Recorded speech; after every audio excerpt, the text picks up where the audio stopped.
Class ये topic आपको मैंने पहले ही समझा दिया है, उसी के कंटिन्यूएशन में है। तो सबसे पहले जो हम vapour pressure of liquid solution calculate कर रहे थे राउट्स लॉ के हिसाब से लिक्विड इन लिक्विड, तो आप यहाँ देख पा रहे हैं vapour pressure of liquid in liquid solution. Liquid liquid solution का मतलब है दो कंपोनेंट है, दोनों ही लिक्विड है। तो ये आपने समझ लिया था। ये उसके बाद जब हमने ये देखा कि दोनों ही वोलेटाइल लिक्विड है। वोलेटाइल का मतलब क्या बताया था, जो वेपर में कन्वर्ट हो सकते हैं, क्योंकि सॉल्यूशन जो होता है उसके ऊपर कुछ मॉलिक्यूल्स जो होते हैं छोड़ के चले जाते हैं, गैस स्टेट में आ जाते हैं, तो वेपर प्रेशर क्रिएट होता है उन वेपर्स की वजह से। तो सॉल्यूशन जो है उसके ऊपर जो वेपर प्रेशर है कितना होगा, क्या होगा, वो सब यहाँ पे आ रहा है। तो partial vapour pressure of each component in solution, कि कितना वेपर प्रेशर है कंपोनेंट का, is directly proportional to mole fraction present in the solution. ये आपका राउल्ट्स लॉ था। पहले कंपोनेंट के हिसाब से राउल्ट्स लॉ हमने लिख लिया था, दूसरे कंपोनेंट के हिसाब से भी हमने राउल्ट्स लॉ लिख लिया है। जो P1 है वो पार्शियल प्रेशर ऑफ कंपोनेंट 1 है, जो नोट आ गया इसका मतलब वो vapour pressure of pure component है।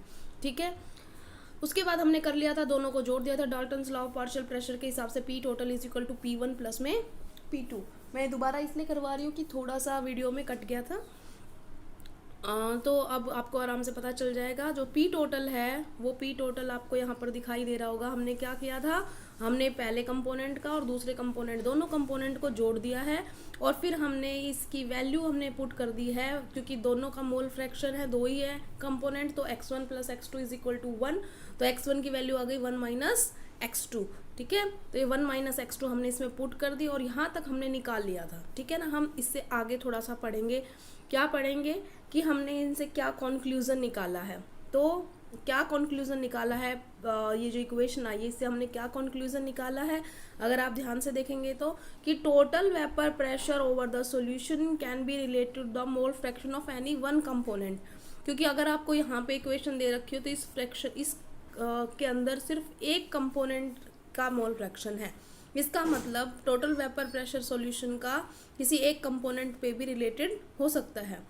ठीक है, उसके बाद अगर बात करें कि टोटल वेपर प्रेशर जो है over the solution varies linearly with the mole fraction of the component 2, तो हमने यहाँ पे कंपोनेंट 2 लिया था, और कंपोनेंट 2 का जो टोटल वेपर प्रेशर है इसके साथ कोई रिलेशन है, तो हमने एक ग्राफ प्लॉट करके दिखाया है। देखो अगर आपको ध्यान आ रहा हो तो ये हमने ग्राफ इसीलिए बनाया क्योंकि ग्राफ हमने नहीं किया था, तो हम अब ग्राफ कर रहे हैं। देखो आप पहले इस ग्राफ को समझो कि हुआ क्या है। यहाँ पर देखो x1 जो है वो 1 है, x2 इज इक्वल टू 0 है, इसका मतलब ये कंपोनेंट 1 का प्योर स्टेट वाला है। ठीक है ना, कंपोनेंट 1 का क्या है, ये प्योर स्टेट, क्योंकि मोल फ्रैक्शन 0 है 2 कंपोनेंट के लिए। तो यहाँ पर देखो ये वेपर प्रेशर कि उसका कोई वेपर प्रेशर है, इसीलिए कंपोनेंट 1 का प्रेशर नोट लिखा हुआ है। नोट का मतलब प्योर स्टेट, उसमें कोई भी मिक्सिंग नहीं है। तो मान लो ये इस पॉइंट पे जो इसका ये पॉइंट दिखाई दे रहा है, ये इसका P1 नोट है। इसी तरीके से दूसरा जो कंपोनेंट है उसकी प्योर स्टेट ली, x2 की प्योर स्टेट ली, मतलब 2 कंपोनेंट की प्योर स्टेट ली, 1 को 0 मान लिया, तो अब वो प्योर स्टेट में है, तो उसका मान लो वेपर प्रेशर जो था वो P2 नोट था, मान लिया था। तो आपने माना ही है पूरे इसके अंदर डेरिवेशन के अंदर। तो वो ये बोल रहा है कि जैसे जैसे धीरे धीरे धीरे धीरे, क्योंकि जो पार्शियल प्रेशर था वो डायरेक्टली प्रोपोर्शनल किसके आ रहा था, मोल फ्रैक्शन के। राउल्ट्स लॉ ने कहा था ना, partial pressure is directly proportional to mole fraction. उसी के बाद तो हमने मल्टीप्लाई किया था क्या, P नोट, तो वो एक कांस्टेंट ही हुआ ना उस पर्टिकुलर टेम्परेचर प्रेशर पे। तो अब उसकी वैल्यू अगर घटती जाएगी, देखो मोल फ्रैक्शन इस वक्त 1 है यहाँ पर, अब इसकी वैल्यू घटती जा रही है, तो इसका वेपर प्रेशर भी क्या होगा, घटता जा रहा है कंपोनेंट 1 का। इसी तरीके से अगर कंपोनेंट 2 का बात करें तो उसका घटता जा रहा है, क्योंकि ये वैल्यू जो है वो घटती जा रही है, क्योंकि 2 देखो यहाँ पे क्या हो गया, 0 हो गया ना।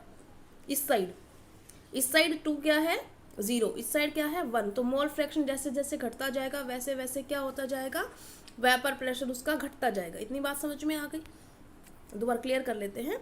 तो अब दोबारा से देखते हैं इसको। हमने ये कहा ये कि कंपोनेंट 1 का प्योर सॉल्वेंट था, तब ये प्योर स्टेट में था, ये P2 है।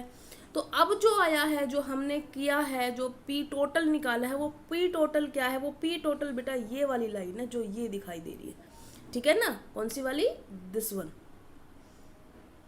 ये वाली। तो पी टोटल की वैल्यू जो आई है वो लीनियरली रिलेट कर रही है किसके साथ, ध्यान से देखो अब किसके साथ कर रही है, मोल फ्रैक्शन 0 से किस साइड गया है, 1 पे, है ना। तो इसका मतलब किसी एक कंपोनेंट के मोल फ्रैक्शन पे डिपेंड कर रहा है, यही वो ये बोल रहा था कि लीनियरली रिलेशनशिप है।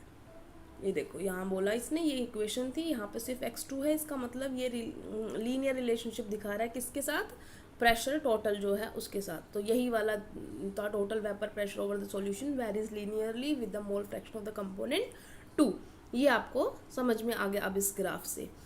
अब ये मैंने पहले ही बता दिया, जो इसने अभी ये समझा रखा है सारा थर्ड पॉइंट में, ये मैंने आपको समझा दिया कि जैसे जैसे 1 की कंसंट्रेशन, कंपोनेंट 1 की मोल फ्रैक्शन की घटती जाएगी वैसे वैसे प्रेशर घटता जाएगा। तो आपका ये हो गया है लिक्विड इन लिक्विड का वेपर प्रेशर टोटल। अब मैंने ये जो दिखाई दे रहा है आपको यहाँ पर, ये न्यूमेरिकल्स हैं। तो न्यूमेरिकल्स हैं, बिल्कुल सिंपल है, यहीं पे समझ लेते हैं क्या न्यूमेरिकल है। देखो, vapour pressure of chloroform and chloromethane at 290 इतना इतना। तो इसने देखो क्या दिया है, वेपर प्रेशर दिया है, क्लोरोफॉर्म का इतना है और डाइक्लोरोमीथेन का इतना है, ठीक है।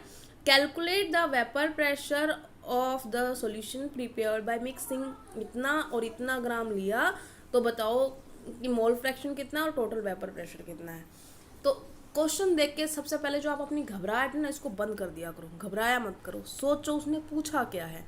उसने पूछा है calculate the vapour pressure of the solution, P1 plus P2 करना है ना आपने, तो आपको P1 निकालना पड़ेगा। और P1 के लिए आपको क्या निकालना पड़ेगा, क्योंकि आप क्या करोगे प्रेशर निकालने के लिए, P1 प्लस में P2, ये टोटल है। तो ये P1 निकालने के लिए आपका फॉर्मूला क्या कहता है, P1 के लिए आपका फॉर्मूला कहता है कि आपको ये चीज़ें पता होनी चाहिए, ठीक है।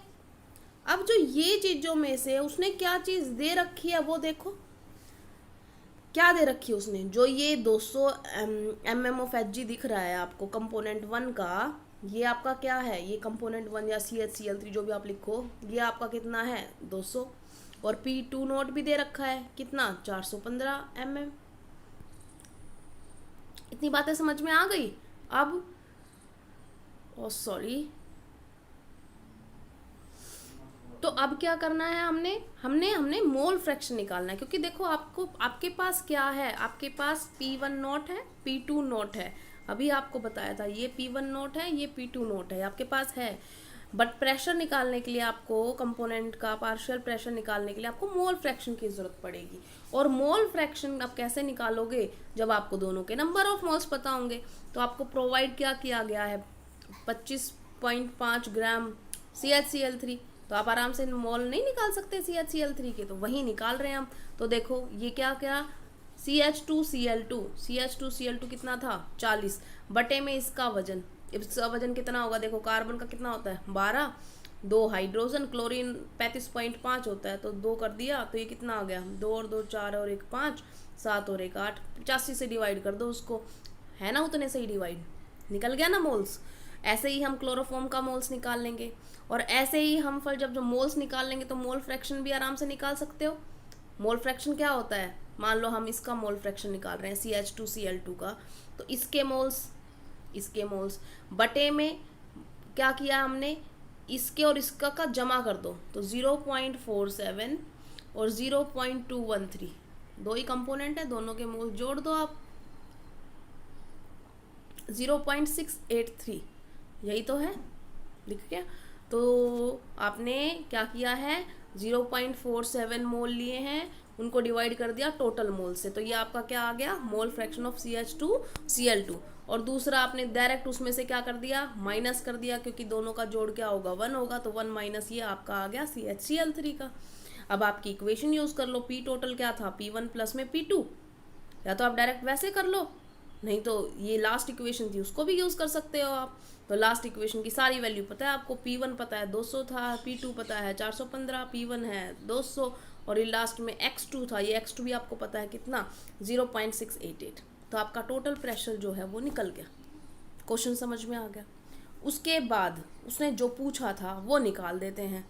क्या पूछा था उसने, मोल फ्रैक्शन ऑफ ईच कंपोनेंट, इसमें मोल फ्रैक्शन पूछा था, तो मोल फ्रैक्शन तो हमने पहले ही निकाल दिए थे। अगर वो पार्शियल प्रेशर पूछता, मान लो अच्छा, सॉरी मैंने पूरा पढ़ा नहीं। मोल fraction of each component vapour face. देखो वेपर फेस में जो होता है ना, तो वेपर फेस का सेम अपने वही वाला होता है जो सॉल्यूशन में होता है ना बेटा, वही वेपर फेस में होता है।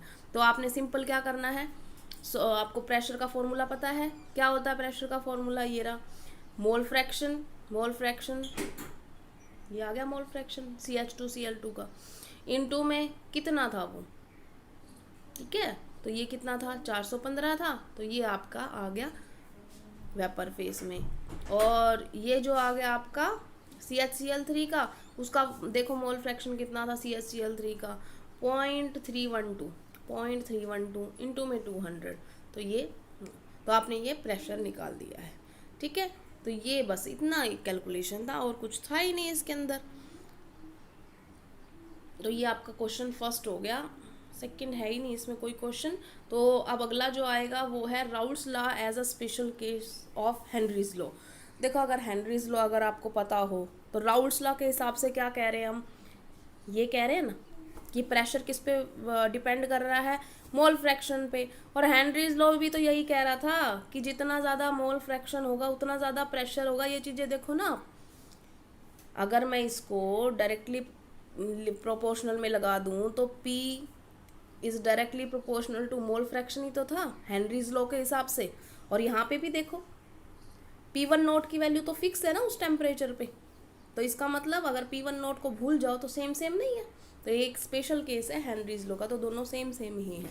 बस राउल्ट्स लॉ में क्या आता है, राउल्ट्स लॉ में P1 नोट आता है, ये वाली चीज़ अलग आती है। और हेनरीज लॉ में क्या आता है, Henrys constant that is KH।